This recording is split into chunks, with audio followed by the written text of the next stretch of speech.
Welcome to Arakko Public Radio, your weekly dose of X-Men comic chat. I'm Rod, and this is the man who I would be the least annoyed with if we were locked in a vault together for 100 years, my one and only Omega Mutant Keegan. This week, we are talking X-Men 15, X, Avengers number 1, Amazing Spider-Man number 10, maybe more. But first, test your memory. There have been a whole lot of judgments so far in Judgment Day. Who passed? Who failed? Are you ready? I am ready. All right. We'll start easy. Iron Man. Passed. Magneto. Passes. Okay. Mystique. Fails. Okay. Fastos. Passes. All right. Kitty Pryde. Kitty Pryde. Passes. Thor. Yeah, he's worthy by the hammer. He passes. Good memory. Cersei. Fails. You're doing perfect so far. Icarus. Fails. He passes. Or that's the weird one where That's he right, passes. Yeah. Exodus. Passes. And let's do one more. Tom, that piece of shit, Tom. He fails. He fails hard. He fails and he deserves it. I'll fail him again. All right, you got a good memory there. One So of the few things I can remember. We're recording day of for once, which is really exciting. Ooh. Yeah, that's actually fun. You also have somewhere to be, so this might end up being a little bit of a shorter episode, but we're gonna crank through it. Ready to jump into X-Men number 15? Let's do it. All right. We leave Axe behind for a minute. We open with a data page of Forge mulling the responsibility scientists have to decide when they should create terrible weapons and when they shouldn't. Then Forge leads Cyclops through the jungle to the Vault, where he's now created a giant cannon to fire a black hole into it if the door ever opens. While they're discussing it, the vault opens, the gun misfires. The children of the vault go on a rampage, killing everyone on Krakoa, and then the Earth, before taking over Asgard. This is all fake, of course. We see a flashback to Professor X and Forge discussing the threat of the vault. We get a repeat of the first page, but this time, when they reach the vault, they find a massive dome over it, and Forge explains he's created what is essentially a Matrix-style simulation for anyone who leaves the vault. Then reveals to the rest of the X-Men he's going in to rescue Darwin, who was left behind when Synch, Wolverine, and him went in a year and a half, 2 years ago, during Hickman's run. Yeah. He just needs the X-Men to distract the sentries. He enters the vault and starts a search for Darwin. As the resident Forge superfan, would you like to kick us off? I mean, yeah. So I loved this issue, obviously, because it was so Forge-centric. For like really cool usage of his powers. Like not only the Matrix, which was super cool, but also the giant gun. Well, the giant gun that wasn't even was a fake out. We were shown this gun. We were given the funny Cyclops quip of "Don't let Cable see it; he'll want it." And then it's not even the big thing. Even the big thing. That would have impressed us. Oh, that's a good solution. Nope, that wasn't his solution.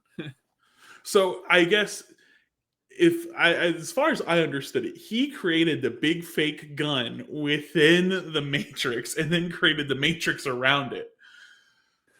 Because, the big fake gun within the minds I was just going to say, yes. Is this, if the simulation is just in their imaginations, right? Because we see them in the pods, in the trees or whatever, when they actually go into the vault. I don't know. Yeah. But either way, either way is impressive. Whether he makes a big freaking gun or he manages to imprint a big freaking gun on your imagination, either way is pretty damn impressive. It's pretty cool. But even just the opening, you wanted to know what the council wanted with me so bad, Cyclops. And doing the repeat of that scene was so smart, so cool. Oh, I loved that. Dark turn for the man, though. Little bit, Like little bit. turning Caliban into armor unwillingly and then like not even waking him up to be like, hey dude, this is what I did until you're in the moment. Yeah, waking up Crazy. and be like, "Hey, it's go time." uh was that Darwin that like notices them and or was that one of the children of the vault? Now, see, I'm pretty sure that it's supposed to be Darwin. Okay. Like, I feel like that was my reading of it. Do we want nitpick corner now or do we want to have the conversation and then me go into nitpick corner? Hit me with it. Okay. X-Men 19 of the last volume because Marvel loves renumbering things. The Hickman issue 19 Mm-hmm. is when we see them escape the vault, right? He's the only one that gets out so that when he gets revived, it's he gets to keep his memories and then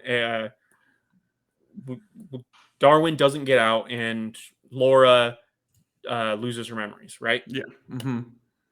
Which Laura's going to show up. Like they're going to find Laura in the vault, and that's going to be a whole thing in this arc. I guarantee you. Like that's one that's not even just my regular prediction. That is, I guarantee you, we're going to see her because why would they leave that thread dangling? Mm-hmm. But the nitpick corner in that end of that issue, we see them bring back Sync, and then he's talking to X, and we see them bring back Laura, and we see them bring back what is clearly Darwin right next to her. Oh. Now, never says anything. We just see in the art like that he's crawling out of an egg, she's crawling out of an egg, and then he's like, that's good enough when they comment something about like, oh, that's not like she's not gonna remember you. And he's like, yeah, but that's enough. She's there. Something along those lines. I don't remember the exact dialogue, but he is clearly there. Now, they can probably hand wave it and say, oh, they just happen to be reviving another generic white mutant at the same time. It just happened to be the same time they were reviving these people as they got out of the vault. But like that was 100% supposed to be Darwin It when was. Hickman wrote it. Like, why else would they draw in an extra mutant being revived? Yeah. So I'm a little upset Dugan either didn't do his research or forgot about that or just decided to hand wave it. Yeah. I mean, it could even be just the fact of like this was a story that Dugan wanted to tell, and he went back and looked and was just like, well, they never said it was Darwin. Yeah. It was really frustrating to notice though. Because like it Yeah. stood out in my because I'd been thinking all along, like, when are we gonna see the new Darwin? Like we keep seeing the new Laura, but Mm-hmm. oh well. Also, just I enjoyed the little acknowledgement there between Forge and Xavier, like your telekinesis has gotten better. Oh, we're moving forward with the weird reviving heightens your power stuff. Like they're going somewhere with that now, finally. Because this is Yeah. like the third time in 3 or 4 weeks that we've had it referenced. Mm-hmm. Well, it set the stage completely for the Children of the Vault arc, which we've been waiting forever for. So I'm really excited to get into it. Mm-hmm. Um, but yeah, it was definitely the setup issue. So there's not a ton to say, I don't think. Yeah. Although I did like they're talking about how Sync is now 500 years old, Yeah, and he says makes him almost as old as Steve Rogers, right? it was a great line. Someone Yes. mentions like, if you find Darwin, he's gonna be 1,000 and he's gonna be pissed. And Jean's like, yeah, like his power is he adapts. He's gonna adapt to the situation. Yeah. That is exactly what happens. I'm excited to see how that plays out. Yeah. I think that'll be an interesting way to see what happens. It's just because it is his power to adapt, but doesn't have to be happy about it. So this is now issue 3 from Dugan, right? Or not from Dugan, but from Dugan, the new team, since we switched. Mhm. We did not love the first issue with this lineup. We were pretty heavy on the praise for the second, and this is the first one that's not a tie-in issue. I think this lineup is gonna go places. I This issue reinforced my belief that this team is great. I agree. I think that now that we are outside of tie-in territory and it's just as strong, I feel very good about this team. Um, Especially if he keeps the focus on Forge. Yeah, of course. He writes a really good Iceman though for like how Mhm. little he was focused on in this issue. Still nailing the dialogue. Yeah, writes a great Iceman, writes a great for really does a great job with everybody. Yeah. Once he got like that first issue was kind of settling in, and then now that he's settled in, just killing it. I'm nervous for whatever issue we get that focuses on Firestar, because that's the one that I'm still iffy on his characterization. Mm-hmm. All right, Axe Avengers. Let's do it. We open with the strike team from Judgment Day #5 ascending the inside of the progenitor, with the opening page showing us a view from the outside to emphasize the vicinity to the crotch, like right on the thigh for some reason, in the thigh for some reason. Tony is complaining about being the only Avenger there, so Cersei and Wolverine remind him they were once Avengers, and Sinister offers to join the team. Tony gets mad at him for joking when so many of their friends died, and Sinister is quick to remind Tony it's his DNA the Celestial's based on. Cue the guilt trip. Celestial defenses kick in, and the team manages to fight him off, but Tony falls prey to a trap that cuts off his oxygen. He's besieged by visions. Yinsen, his old armors, Captain America, Rhodey, Thor, and Hulk all guilt trip him. Then a parade of redheads he's hurt. Natasha, Pepper, Hellcat come in to knock him down further. Finally, he's forced to watch the accident that killed his parents. He mentions he always wanted to have been more than an accident, just so that it had a purpose. This inspires the Celestial to finally speak up and point out there was a reason: mechanical failure. He extends the metaphor to the current Judgment Day situation. It points out that the destruction of the Earth is a mechanical failure and it can't be stopped, so Tony should just give up. This pushes Tony's resolve to try harder, which in turn causes the Vision to take the form of Howard Stark, who tells him he's proud and that he passes. Tony wakes up and realizes if the Celestial is still judging him, it's still judging the whole world, and that they still have time to win it all. Really interesting that this was all in a tie-in, because I feel like this was a turning point for the event. Kind of a big reveal. Yeah, I would say so. I mean, I found it interesting because it was advertised as a story critical one shot, which it definitely was. Yeah, I mean, why can wouldn't it you be just more story critical? Why wouldn't you just make the event 7 issues and make this an issue of the event? I don't know. Like, maybe all of these other one shots are going to be that same way, the like Axe Star Fox and all those, but I'm really interested to see Axe Star Fox. I could see, because this is the first of a trilogy where we're getting like one shot on each of the 3 teams. Maybe each of those will have like different groups come to the same realization. I don't know, but maybe. I'm really excited for the Star Fox issue. That's next week. That's going to be awesome. That's going to be great. I don't know that I love that the Celestial is still testing them. Like, we're heading more down the road of he's just going to do a reset, and I'm really nervous about that. We talked about how they really need to stick the landing, and I feel like that's going to make it hard to stick the landing. It's telegraphing a landing that I'm not super stoked on, of the Celestial essentially being like, LOL, JK, the end of the test was actually a test too. I don't know the logic of telling everyone they failed the test and then cueing them in that the test is still going. Right. Like you literally decimated like so many people, and then you're gonna drop those hints. Yeah, like I could understand the keeping the test going, like to really test the resolve of the remaining people. But why would you then let them know that's what you're doing? I don't buy the twist. It doesn't make sense to me. Maybe it is tied to the fact that it has Tony Stark's fingerprints all over it, and Tony can be pretty cocky. So maybe it's that. Maybe it's a pride thing. Yeah, I can see that.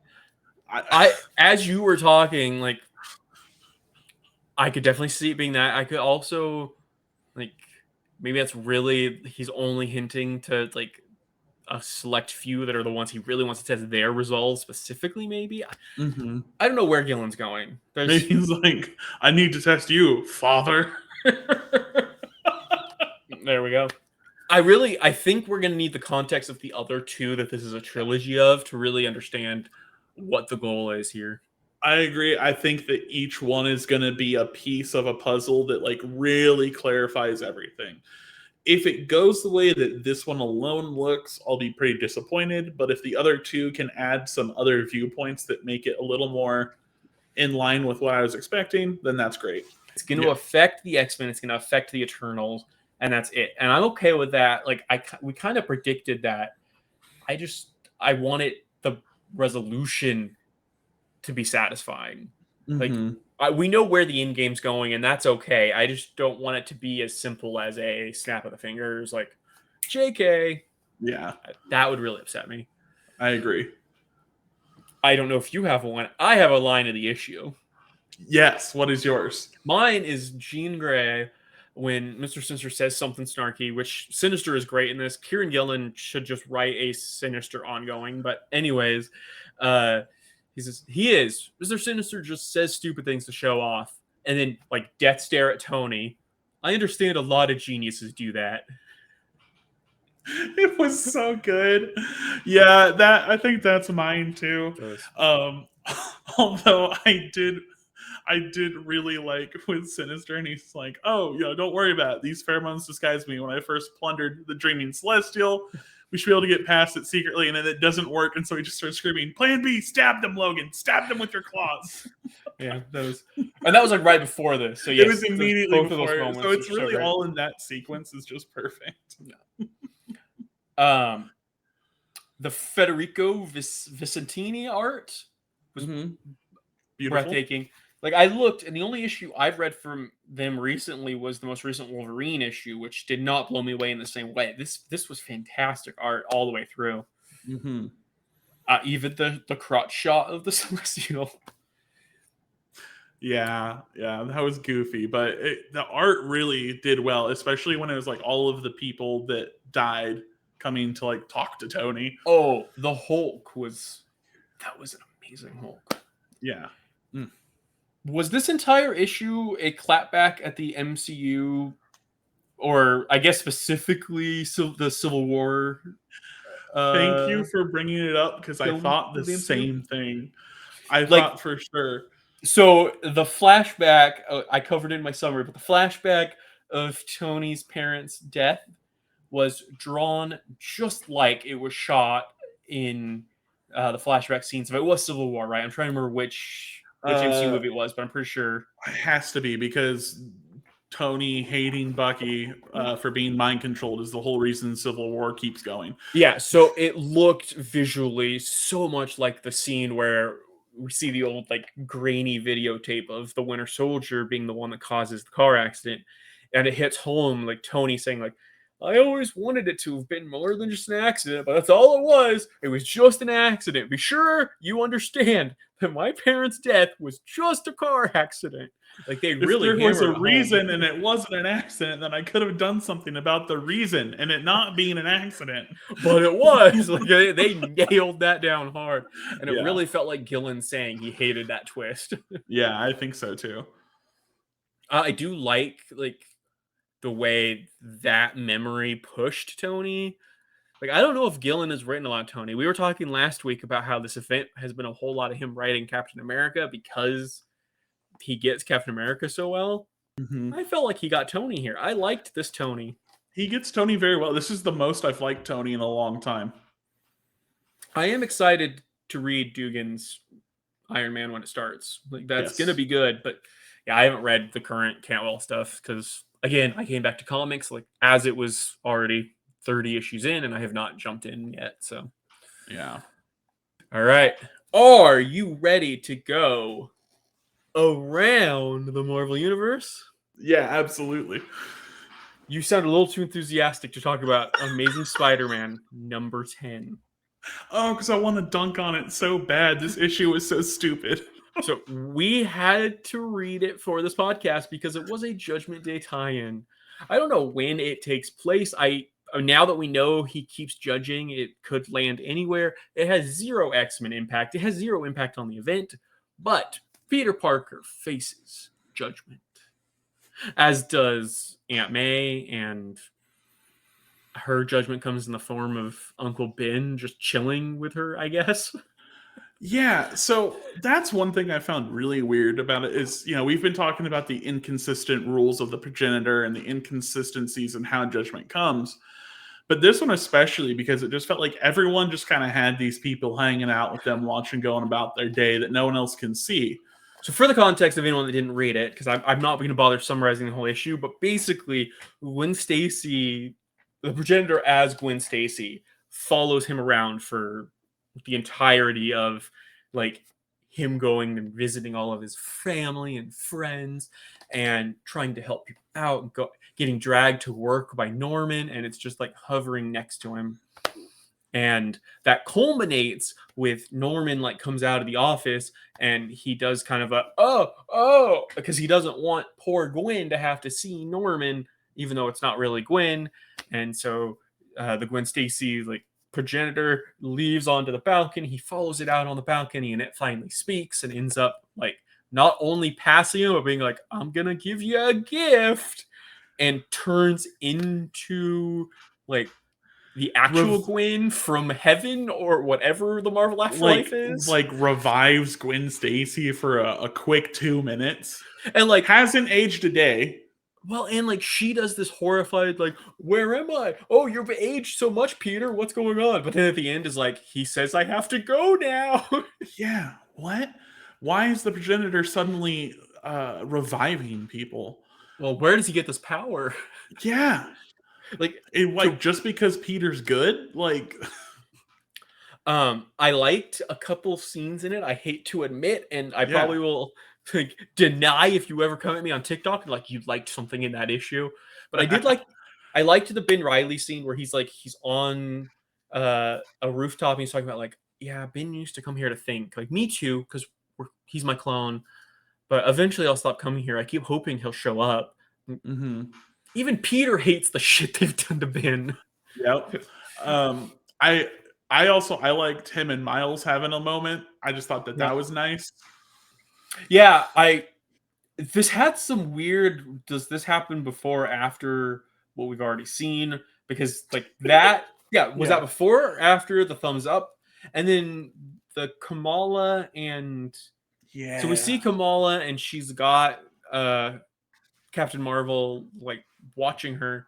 So I guess this was running concurrent because it only makes sense if that scene was before the scene where she beats the snot out of the fake. Right. But it also changes the context of that scene because when we saw it in Judgment Day 4, the implication was basically Captain Marvel shows up and Kamala immediately recognizes it's fake and starts beating the crap out of it. Yeah. So And what happens in between this issue and that moment? well, and even no matter what happens in between, it to me it kills the joke a little bit because part of Yeah. what made that seem so funny was that like essentially it shows up, she immediately recognizes it and immediately pummels it, and instead like she just Yeah. follow around all day. I don't know. Like you said, apparently these characters all just get shadowed forever. Yeah, and like when Peter goes and talks to Aunt May, she kind of implies that she's fine with having judgment happen because she gets to chill with Uncle Ben for another day. But like, I don't know. That seems weird to me. I feel like Aunt May would be like, "Who are you pretending to be my dead husband? No, thank you." This is fair, but also like we've seen other sympathetic characters get way less nice treatments. Why does Aunt May get to just chill with Uncle Ben apparently? It Yeah, doesn't make any sense. maybe because she soloed the Justice League with a baseball bat. Yes. But but then also like the weird thing at the end where Gwen gets revived, Norman sees that, sees the flesh Gwen in the real world, but also he is also being judged by a different progenitor Gwen. But why would he be being judged by Harry? Like I feel like if anyone was gonna judge Norman, it would be Harry, not the teen girl he once impregnated and they try to make you forget about because it was one of the creepiest arcs they've ever done. Like, I don't know. You're right though. That's well, I also like they're still trying to convince us that the Golden Goblin thing is gonna actually stick and he's a good guy now, but then they also show us that clearly he still has his demons and we're gonna have regular old Normie back any day. Yeah. Anyways, want to keep going around? Let's keep I mean, sure. Gambit 3 That was was a comic book. fan question. All Every right. week, we ask and solicit community answers either in the comments or have you email them to us at Arakko Public Radio. Last week's, in light of exterminators, what is a small or impromptu team of similar powers, personalities, or both you'd love to see in a miniseries? Our good buddy, the Broken Record, has sent us in another great answer. He said Nightcrawler, Rogue, Darwin, and Multiple Man. I feel like these four often get mistrust from a universe, but are also heavily misunderstood. I'd love to see them all in a group together. The four of them together doesn't seem like, fighting a world-ending threat. Yeah, you wouldn't want it to be a swashbuckling book. You'd want it to be very character-driven, was what I was trying to say. Yeah, definitely. I love this answer so much. This is my answer now too. No, it's great. I think it'd be super cool. Did you have an actual answer, or are you switching your answer to that? I'm just switching it. It doesn't even matter. I'm switching it. This one. All right. This is good because mine is a very big tonal shift. Ooh, okay, go for it. Mine is a sitcom where Sunspot loses his entire fortune, decides to open a restaurant. He brings in Emma Frost's cook, Saucier. I don't know if you remember him from the Hellfire Gala. Mm-hmm. Brings in Saucier, who Magneto once referred to as the mutant miracle of cooking, to run the kitchen. But on all of the desserts, we have soft serve. The 100% canon mutant who poops ice cream. Each issue would literally just be a sitcom episode where they have some crazy thing happen and plenty of guest stars, but the core dynamic would be those three. Like, think like two guys, a girl, and a pizza place, but with these characters. That's so good. You would find a way to put the soft serve into this. That's so good. I will fit soft serve wherever I can. She's amazing. Oh, that's so funny. All right, you ready for this week's question? Let's do it. For the last month or so, we've gotten countless tie-in issues focused on individual characters' judgments. If you could pick any character from DC, Image Comics, or any other comic universe to face the progenitor for a one-shot, who would it be? And let's try to get a few answers this time. If you make it to the end of this episode, this is a shorter episode, so there should be more of you actually watching the whole thing. I look at the analytics. I know how many of you bail at 15 minutes. Not only that, but we get more days. More time until the next episode. You're having faith I'm going to edit this quickly. I don't know. Hopefully tomorrow I'll get this edited. I want at least two answers. I don't want to just read. I love Broken Records answers every week, but let's get two answers this week. Hit me Which with Broken them. Record I want to know. I want to know what yours is for this one, but I also want others. You have to send something weekly now. Like you're our consistency now, Broken Record. We're just gonna start giving you that segment. It's just gonna be Broken Records answer, then the mail-in answer. We love you, buddy. Yeah, absolutely. Next week, X-Men Red number 7. Axe, X-Men number 1, a Kieran Gillen piece.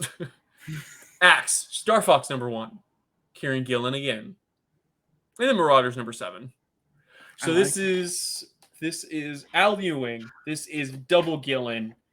This will be a baller episode. Oh, it's going to be so good. Here's my big wonder. Is X-Men Red 7 going to be my new issue of the year?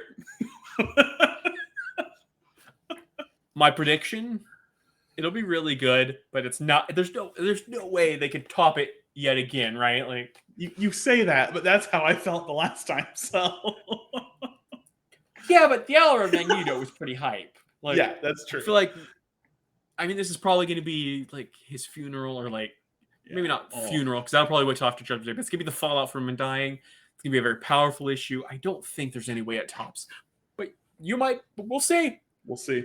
You'll have to tune in next week, because that does it for us this week. Thank you for hanging out, chatting all things mutant with us. If you have not hit subscribe, please do. Follow us on all of the socials. I'm That Nerdy Papa Bear, Instagram, YouTube, TikTok. Keegan is Bulk Ranger, Twitter, and TikTok. We are also on TikTok as Arakko Public Radio, where you can see like 1 minute highlights of us. And I'm going to put more up this week. I don't think I put up 2 last week, but there's going to be a ton this week, because we have a whole week. Yes. And we will talk to you next time. My X-Men to me. I seriously need to figure out a good one.